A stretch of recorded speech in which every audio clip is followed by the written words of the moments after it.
নমস্কার, পারমিতার একদিন ব্লগে আপনাদের সকলকে স্বাগত। আজকে রাতে সবাই আছে বাড়িতে, তো ভাবলাম রাতেই শ্যুট করি। তো একটা জিনিস দেখাই, দেখুন, এই দেখুন কিরম অন্ধকারে দেখে। আর এই যে আমার ছেলের আঁকা কৃষ্ণ, অনেক ছোট অবস্থায় এঁকেছিল অবশ্য। মনে হয় এটা আঁকার সময় ওর উপর কিছু ভর করেছিল, নয়তো এত সুন্দর আঁকা অত ছোট অবস্থাতে হাতে আসে না। আর যেই দেখেছে আমি ক্যামেরা নিয়েছি, দেখুন পালিয়ে গেল উঠে, ওই যে ঢুকে দরজা বন্ধ করে দিল। এই এক সমস্যা। এদিকে আমার বাড়িতে জেপ্টোর থেকে জিনিসপত্র এসছে, আর দেখুন বিনা কারণে আমাকে আনাতে হলো। আমার শুধু চাল আর চিনির দরকার ছিল, এই যে দাবত রোজানার প্যাকেটটা আর এই চিনিটা, এটাই আমার দরকারের। আর এই গার্বেজ ব্যাগ দুটো আনিয়ে রাখলাম, দুটো প্যাকেট। আমি একটু মৌরি খাই বলে মৌরি, আর এই বড় স্প্রাইটের প্যাকেটটা আমার ছোটো ছেলে পুরোটা শেষ করবে যতক্ষণ থাকবে। আর এই পুরোটা দেখুন, একটা দুটো তিনটে চারটে পাঁচটা ছটা, এই ব্লু লেস ছাড়া মুখে রোচে না। বড়জন একটাও মুখে দেবে না, পুরোটা ছোটো জনের দখলে। আর এই জন্যে আমাকে আনাতে হলো।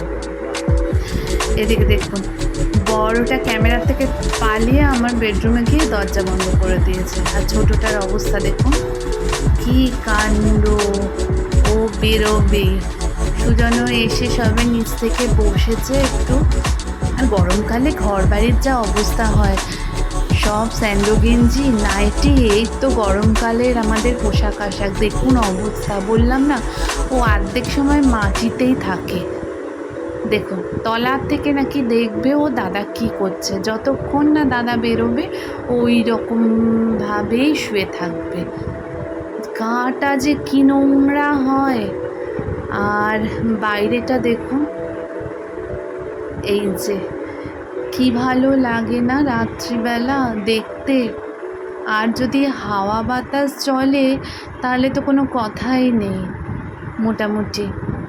তো আমি ভাবলাম আজকে রবিবার, বাড়িতে সবাই আছে, এই যে আমায় দেখা যাচ্ছে, ছোটটাও চলে এসছে দেখুন। যেখানে আমি যাব ও পাশে পাশে এসে দৌড়াবে। অবশ্য ভালো, একজন তো একদম ঘরের থেকে বেরোয় না, আর আরেকজন বাড়ি মাথায় করে রাখে। তো আমি বারান্দায় গিয়ে আপনাদের দেখাবার চেষ্টা করব। এই দেখুন ঘরের মধ্যে ফুটবল খেলা শুরু করে দিয়েছে। কি করে না যে পাগল হয়ে যাবেন আপনি ঘরের মধ্যে। অবশ্য ওরাই বা কী করবে। আর আমার ছোটোটার ফুটবল খেলার বড্ড শখ।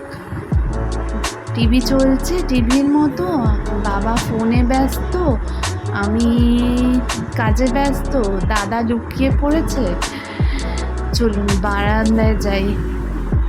দেখুন যেদিকে তাকাবেন শুধু মনে হয় যেন দেওয়ালির যে সময় যেরকম, চিন্তা করুন দেওয়ালির সময় এই জায়গাটা, মানে দেওয়ালের আলো তো এর উপরে আসে, তো এতটাই ঝকমক করে যে কি আর বলবো। দূরে পাহাড়গুলো অন্ধকার হয়ে যায়, আর শুধু এই বিল্ডিং। এই যে সামনের বিল্ডিংটা, সকালেও আপনারা দেখতে পান যে ছোট বিল্ডিংটা, এটা হচ্ছে আমাদের ফিল্ম স্টার জিতেন্দ্রর প্রজেক্ট। তো সে বিষয়ে কথা বলবো। এখানে যারা থাকে তাদের যে রেজিস্ট্রি, সেটা জিতেন্দ্র মানে উনি নিজে এসে স্বয়ং করেন আর কি। তো এই আজকে রবিবার, আমাদের শনি রবি মোটামুটি রাত্রে বাইরের খাবার হয়, তো ভাবলাম আপনাদের সাথে একটু শেয়ার করি।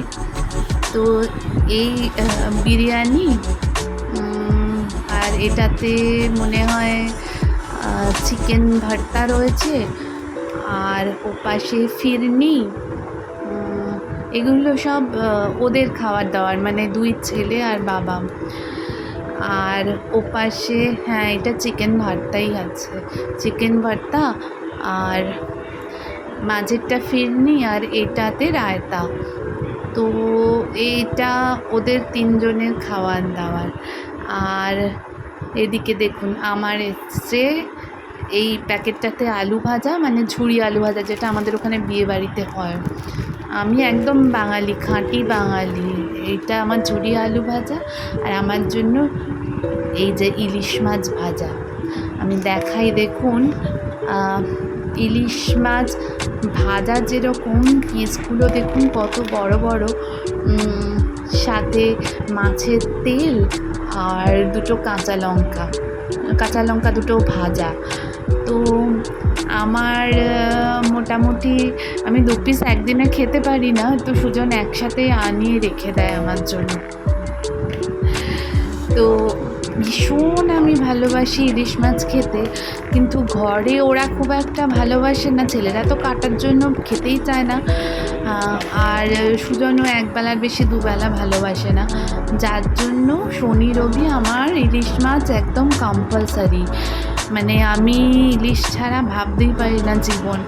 ওইসব বিরিয়ানি চাইনিজ ওসব ওরা আনে যখন ওরা খায়, তো আমি মোটামুটি এই ইলিশ মাছের উপরেই আমার বাইরের খাওয়া বলতে আমি এই ইলিশ মাছ, মাছের তেল দিয়ে গরম গরম ভাত আর কাঁচা লঙ্কা ডলে আর ইলিশ মাছ। এদিকে দেখুন এই যে জেপ্টোর ব্যাগটা, এর মধ্যে আমি ওই প্যাকেটগুলো থেকে যে ছাড়িয়ে খাবারগুলো রেখেছি ওই প্যাকেটগুলোই জড়ো করে রেখেছি। এখন এটা সাইডে রেখে দেবো। তো পরে ওই সকালবেলা গার্বেজ ব্যাগগুলো এর মধ্যে করেই দিয়ে বাইরে, মানে দরজার বাইরে রেখে দেবো। কোনো ভয় থাকে না জানেন তো, যতই নিচে তেল পড়ে থাকুক বা ঝোল পড়ে থাকুক আপনার কোনো চিন্তাই নেই। মানে এই প্যাকেটগুলো আমার কাজেও লেগে যায়, আর এমনি সময়ও যখন কিছু ফেলারও থাকে না তখনও আমি এই প্যাকেটগুলোকে ভাঁজ করে করে আলাদা করে সেপারেট করে রেখে দিই। এই যে দেখুন, ও বুঝতেই পারিনি যে আমি বেরিয়ে আসবো, আর বিরক্ত হয়েছে আর কি আমি মোবাইলটা নিয়েছি বল। যাকে ওর বয়সটাই এখন এরকম যে ওর একটা প্রাইভেসি দরকার, আর ইনি এখনও ফোনে। এই যে বিরিয়ানি বাই কিলোস থেকে আনিয়েছে ওরা, মানে এক্সপেরিমেন্ট করতেই থাকে। আর প্রত্যেক শনি রবিবারই রাত্রিবেলা আমি বলি আমার কিচেন, আর ছেলেরা বলে মামামের কিচেন বন্ধ। আমি সন্ধ্যে থেকে, মানে সন্ধ্যের যে টিফিনটা থাকে সেটাও বাইরের, আর রাত্রের যে ডিনারটা হয় সেটাও বাইরের। গিয়ে অকেশানে ছাড়া খাওয়া হয় না, মানে আমরাই পছন্দ করি না। তো দেখুন রাত্রি প্রায় 10:30টার মতো বাজে, নিচের লোকে ভর্তি। বম্বেতে অবশ্য তাই, যত রাত বাড়ে তত লোক বাড়ে রাস্তায়। তো আপনাদের সাথে ছুটির দিনটা ভালোই কাটলো কথা বলে। সবাই সুস্থ থাকবেন, ভালো থাকবেন, আবার নিশ্চয়ই কথা হবে। আর এই আমার ঘর বাড়ি আর আশেপাশে এই রোজই আপনাদের দেখাচ্ছি, তো আমারও ভালো লাগছে। অন্তত কলকাতায় যেতে না পারি, একটা মনে হচ্ছে যেন কলকাতার সাথে কোথায় একটা রোজ দিন একটা যোগাযোগ ঘটেই যাচ্ছে। তো আপনারা কমেন্ট করলে আরও ভালো লাগবে। আপনাদের কেমন লাগছে আপনারা জানাবেন। দেখুন ওই যে সকালে দেখিয়েছিলাম। যাই হোক, নমস্কার।